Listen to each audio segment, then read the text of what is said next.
नमस्कार, स्वागत है आपका चमत्कारी टोटके चैनल पर। दोस्तों, शिव हमारे भोले शंकर जिन्हें प्रसन्न करना जितना आसान है, उतना ही अनजाने में उन्हें नाराज कर देना भी उतना सरल है। हम सोचते हैं कि महादेव तो बस एक लोटा जल से प्रसन्न हो जाते हैं, लेकिन बहुत कम लोग जानते हैं कि कुछ छोटी छोटी गलतियां ऐसी भी हैं जिन्हें करते ही शिव अपनी कृपा रोक लेते हैं और हमें पता तक नहीं चलता। हम रोज पूजा करते हैं, मंत्र जपते हैं, फिर भी कभी कभी काम रुक जाते हैं, मन भारी हो जाता है, जीवन उलझने लगता है। क्या ऐसा तो नहीं कि आप वही काम कर रहे हैं जो शिव को बिल्कुल पसंद नहीं है? आज मैं आपको आपकी वो गलतियां बताऊंगी जिनसे आप शिव जी को नाराज कर रहे हैं, तो वीडियो को पूरा देखें और चैनल को सब्सक्राइब करें। सबसे पहले है अहंकार। शिव विनम्रता के देवता हैं। वे उन हृदयों में वास करते हैं जो सरल हो, दम्भ रहित हो और अपने अस्तित्व को एक क्षण में भस्म करने की क्षमता रखते हो। लेकिन जैसे ही मनुष्य के भीतर अहंकार जन्म लेता है, चाहे वह धन का हो, ज्ञान का हो, रूप का हो या पूजा पाठ का ही क्यों ना हो, वह शिव तत्व से दूर होने लगता है। शिव स्वयं भस्म रमाए हुए सारे आभूषणों को त्याग कर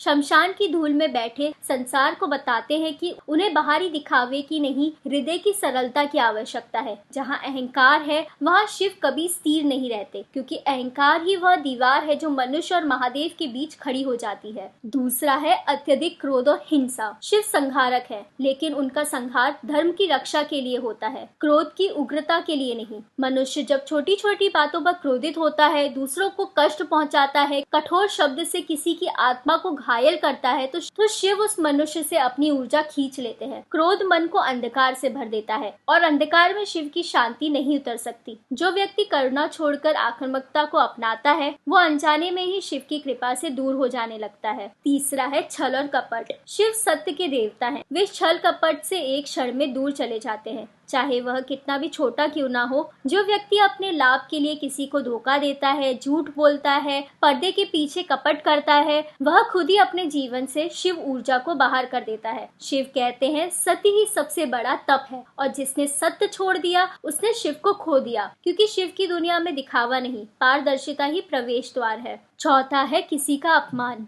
हर प्राणी में शिव का अंश है। यह सत्य जिसने समझ लिया, वह किसी का अनादर नहीं कर सकता। लेकिन जो मनुष्य माता पिता का अपमान करता है, बुजुर्गों से दुर्व्यवहार करता है, स्त्री को तुच्छ समझता है या किसी कमजोर को दबाने में आनंद पाता है, वह सीधे शिव तत्व को चोट पहुंचाता है। शिव उसी घर में आते हैं जहाँ सम्मान हो, नम्रता हो, दूसरों की भावनाओं के प्रति संवेदना हो। अपमान की ऊर्जा शिव के विपरीत है, इसीलिए ऐसा कर्म शिव से दूरी पैदा करता है। पांचवा है शिव नहीं रहते वहाँ जहाँ नकारात्मकता फैलाई जाती है, क्योंकि शिव का अर्थ ही कल्याण है। वे वहाँ स्थिर होते हैं जहाँ विचार निर्मल हो, वातावरण शांत हो और मन में शुभ की भावना हो। जो लोग झगड़े फैलाते हैं, ईर्ष्या को बढ़ावा देते हैं, दूसरों की छवि खराब करते हैं या समाज में तनाव का कारण बनते हैं, उनके आसपास से शिव की ऊर्जा धीरे धीरे हट जाती है। ना नेगेटिविटी में शिव है, ना शिव में नेगेटिविटी है। ये दोनों साथ रह नहीं सकते। छठा है स्त्री का अनादर। शिव अर्धनारीश्वर है, पुरुष और स्त्री दोनों के पूर्ण संतुलन का प्रतीक। इसीलिए जो व्यक्ति स्त्री का अपमान करता है,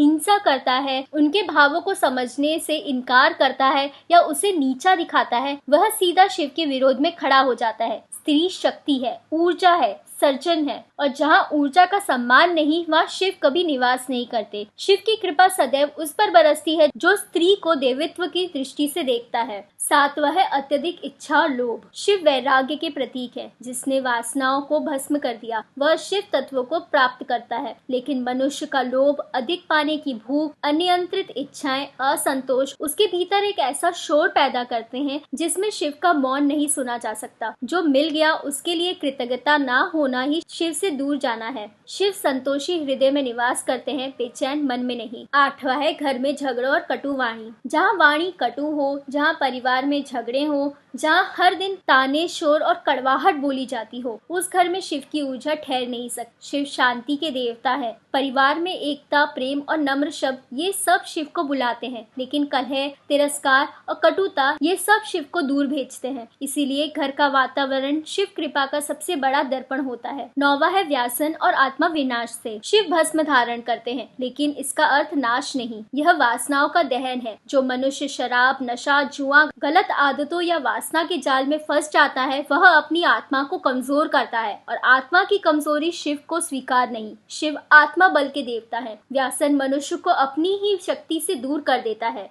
और जहाँ अपनी शक्ति कमजोर हो जाए वहाँ शिव का प्रकाश नहीं टिकता। और 10वां है जब हम अपनी जिम्मेदारियों से भागते हैं। शिव स्वयं कर्तव्यशील है। वे संहार भी उचित समय पर करते हैं, न जल्दी न देर। लेकिन मनुष्य जब अपनी जिम्मेदारियों को छोड़ देता है, परिवार या समाज के कर्तव्यों से बचने लगता है या कठिनाइयों से भागने लगता है, तो शिव उसकी राह में बाधाएं रखकर उसे चिताते हैं। शिव उन लोगों के साथ खड़े होते जो संघर्ष स्वीकार करते हैं, उससे भागते नहीं। अंत में याद रखिए कि शिव नाराज होने के लिए नहीं, बल्कि जगाने के लिए आते हैं। वे दंड नहीं देते, वे दिशा देते हैं। जब भी जीवन में अड़चने आए, रास्ते रुक जाएं, मन भारी हो जाए, तो समझ लीजिए कि शिव आपको कुछ सिखा रहे हैं, आपको आपके भीतर झांकने का संदेश दे रहे हैं। महादेव हमेशा हमारे साथ हैं, लेकिन उनकी कृपा तब सबसे अधिक प्रबल होती है जब मन पवित्र हो, वाणी मधुर हो, कर्म सत्य हो और हृदय विनम्र हो। शिव को मन की सच्चाई चाहिए, न दिखावा न आडंबर। शिव को हृदय का करुणा चाहिए, न क्रोध न कटुता। शिव को कर्म की पवित्रता चाहिए, न छल न कपट। और जिसने ये समझ लिया वह महादेव का हो गया। फिर उसके जीवन में कोई बाधा स्थिर नहीं रह सकती, क्योंकि जहाँ शिव है वहाँ सब मंगल ही मंगल है।